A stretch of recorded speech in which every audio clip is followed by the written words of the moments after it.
Makan korban ribuan orang, penipuan robot trading jadi prioritas.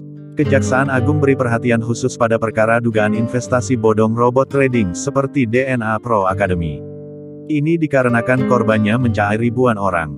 Tentu, Pidum akan memberikan perhatian khusus, ini korbannya ribuan, maka tentu akan jadi prioritas kami.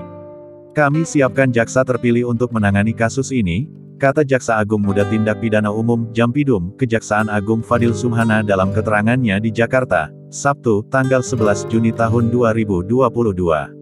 Fadil mengatakan pihaknya akan menuntut secara maksimal para tersangka atau siapapun yang turut serta dalam tindak kejahatan yang merugikan masyarakat miliaran rupiah. Kami, Jaksa Red, tak akan pandang bulu. Siapapun yang terlibat akan diproses secara hukum. Nanti kami berikan petunjuk ke penyidik agar lebih lengkap dakwaannya, kata Fadil.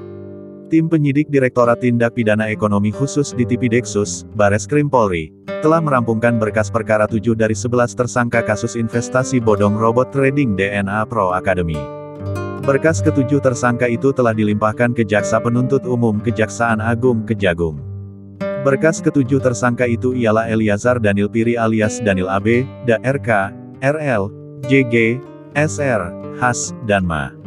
Dalam kasus DNA Pro Academy sebanyak 3.621 korban melapor ke Bareskrim Polri.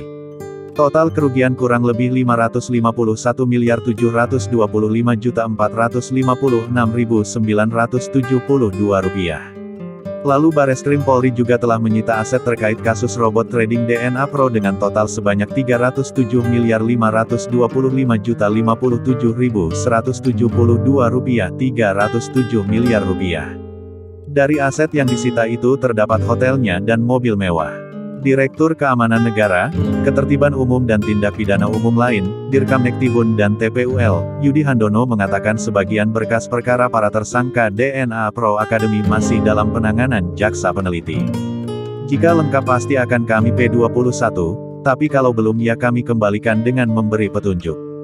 Ini bukan mempersulit ya, tapi untuk memberikan gambaran agar jelas mana yang harus dipertanggungjawabkan di depan pengadilan, kata Yudi. Menurut mantan Kajati Maluku itu, kasus tersebut menelan korban ribuan orang. Namun sayangnya tidak semua korban mau ataupun tidak tahu bagaimana membuat laporan ke polisi. Untuk itu, siapapun korban yang melapor wajib disikapi. Adapun jumlah kerugian korban dalam kasus investasi bodong ini, apakah akan dapat dikembalikan seluruhnya atau tidak, menurut Yudi, akan dapat dilihat saat perkara selesai di pengadilan. Harus diketahui siapa pelaku, barang buktinya, dan berapa korbannya, kata Yudi. Meski demikian Yudi mengaku, bahwa selama ini tidak ada hambatan dalam menangani kasus investasi bodong.